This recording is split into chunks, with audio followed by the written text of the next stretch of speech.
Well, welcome back. Now, in this episode, I'm going to discuss your question, how can I invest money online?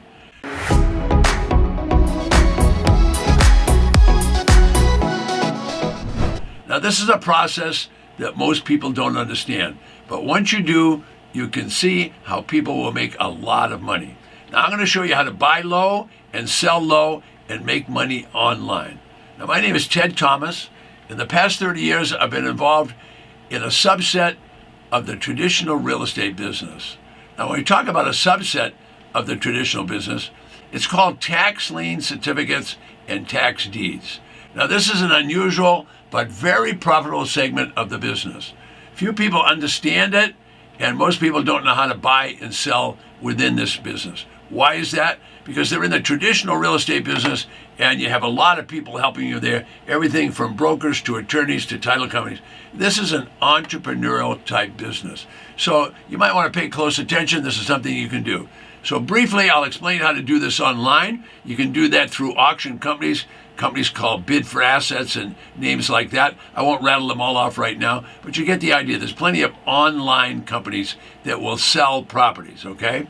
Now, it's necessary for you to get some training. Don't just shoot from the hip and hope it's all going to work. It's a good idea to get some education. You want to avoid losing money. I tell people not only learn how to do it from formal courses, but it's not going to hurt you at all to have a coach. So nationwide, there's over 3,000 county governments, and they're all separate taxing entities. Now, what do? Well, those counties that run the county business, but one of the challenges that they have every year is that many property owners do not pay their property tax. Now, the legislature in all states has made rules. And what are the rules? The rules are this. Number one, if you own real estate, you must pay taxes. All right, now the state doesn't come after you to collect it. The state gives that job to the Board of Supervisors, the county commissioners, and, of course, the treasurer. So the treasurer will levy the tax, then they'll try to collect the tax.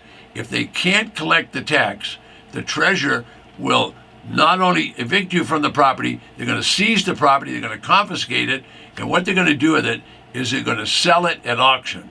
Now, that's why this business is so lucrative, because when they sell it at auction, the county doesn't want the property, so they will sell the property for very close to the back taxes, and they will remove the mortgage. All right, now, the county has mandated that the treasurer levy taxes, collect taxes, and if they can't collect the taxes, to seize the property and sell it at a public auction and collect those back taxes. So the county doesn't want the property, but they do want the back taxes, and that's where the auctions will start. Now, all of this is sanctioned and supervised by a local board of supervisors or the county commissioners, and they will watch to make sure that it's done correctly. All right, the property is going to be seized. You're going to lose it. All right, so this is a whole subset of the business. Now, every county will have properties to auction. Why is that? Because every county will have properties that will go to default. There's over 3,000 counties in the United States. Some counties will have multiple auctions, so I can assure you there'll be between 3,000 and 5,000 auctions every single year. All right, now anyone can attend, anyone can buy. It doesn't matter even if you live outside the United States, you can do the same thing. All right, now the local governments don't want delinquent property. They already own the parks, they own the schools, they own the administration building. They don't want to own anything else. They just want properties on the tax roll. Delinquent properties are on a default list, and they produce no money for the county. The county has lots of bills. They've got to pay the police, they've got to pay the fire department, they've got to pay the schools, they've got to pay the teachers. You're getting the idea. So the county is going to discount that property. When I say they're going to discount it, they're going to drop the price on that property at the auction 60%, 70%, 80% below the assessed or even market value. So you think about what they're doing. They're taking the market value and dropping it 60, 70, up to 80%, and that's where the auction is going to start. Anybody can attend this auction. So are these nice brand new shiny properties that the paint smells good and everything's shiny? No.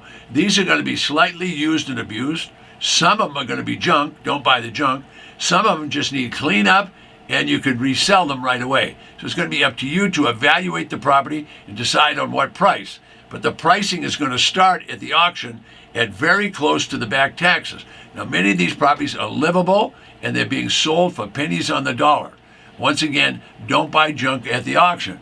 All right, now these properties may require cleanup. Some of them require fix-up. Now, I teach my students, don't fix them up. Just sell them the way they are and expect that you're going to start out with the ability to buy them for 10 or 20 cents on the dollar. So buy them low and sell them low to someone that wants to fix her up. All right, now the treasurer is only interested in getting at least the back taxes on the property. So ask yourself, if you can get properties for 10 or 20 cents on the dollar and it had no mortgage or no deed of trust, have you made a good deal? Well, I think so. Well, it turns out the county by law not only deletes, they cancel the mortgage or the deed of trust loan. So now you're buying basically for very close to the back taxes with no mortgage or deed of trust on the property. All right, now all of the rules are made by the state government at the legislature. I don't make the rules at all, but here's what you've got to learn. You've got to learn just to read the auction rules, and then you can be a bidder at an auction. It doesn't matter. The county doesn't care who buys the property. I've had clients from Singapore and from Bangkok and from the different provinces of Canada, United Kingdom. Doesn't matter. The county wants to sell the property, and they want to get the back taxes. That's all they're interested in.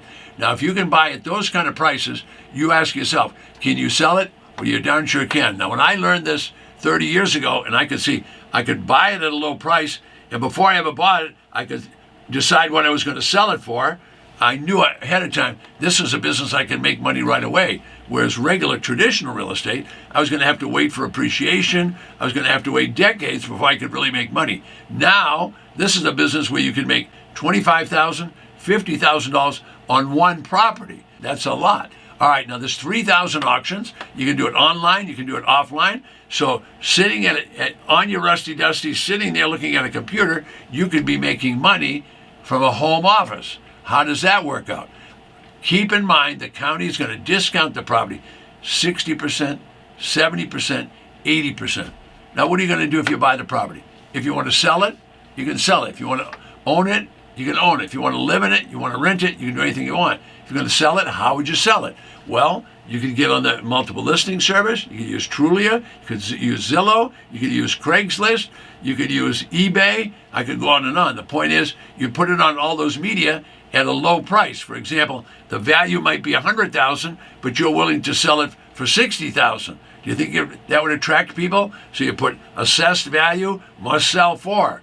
All right, if you did that, do you think you're going to get action? Well, of course you are. There's thousands and thousands of bargain hunters.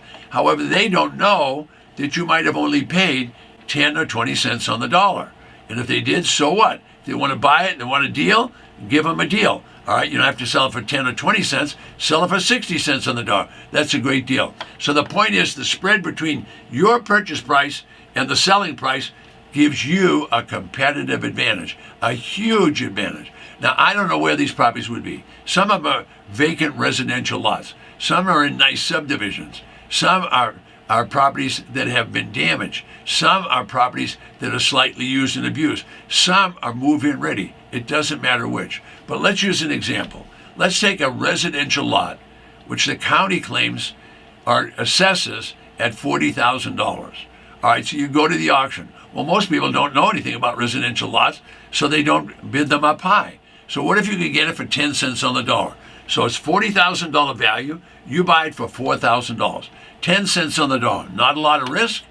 Doesn't have a loan on it. If it did, what the county would do is they would cancel the mortgage or they would wipe out the deed of trust loan on the property. So there's no loan and you own it for $4,000. If you want to sell it quickly, you can do that. How would you do that? Well, you purchase at such a low price. Why don't you sell it at a low price? So instead of asking $40,000, could you ask, say, $24,000? Well, there's 3,000 counties in the United States. Believe me, there's going to be plenty of these residential lots for sale. Remember, the small population counties, they'll have dozens of these, sometimes hundreds. But the big population counties will have hundreds and sometimes thousands of these properties every single year. So you're kind of getting the idea. So let's think about how we could sell that property. So we could sell it on all the things I've already mentioned, like on Craigslist or on Zillow or whatever. And what if we sold it for $24,000? Now we're way below the $40,000 a market value. We're selling at 24. Well, if you bought it for 4, you will have made $20,000. Think about what I just said. Well, if you end up with $20,000 on one deal, I would say that's a pretty good ROI.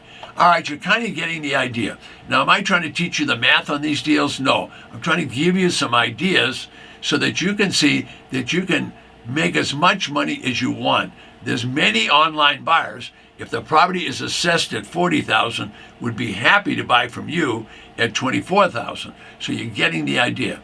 All right, now my name is Ted Thomas, and I'm about to finish up, but I want to tell you ahead of time, if right below me is a free gift, and I also have 2 words of advice about when you buy a property. Number 1, you want to have boots on the ground. You want to make sure you've looked at it. And number 2, you want to understand that you need an exit strategy before you buy. I'm Ted Thomas. I'll see you on the next video.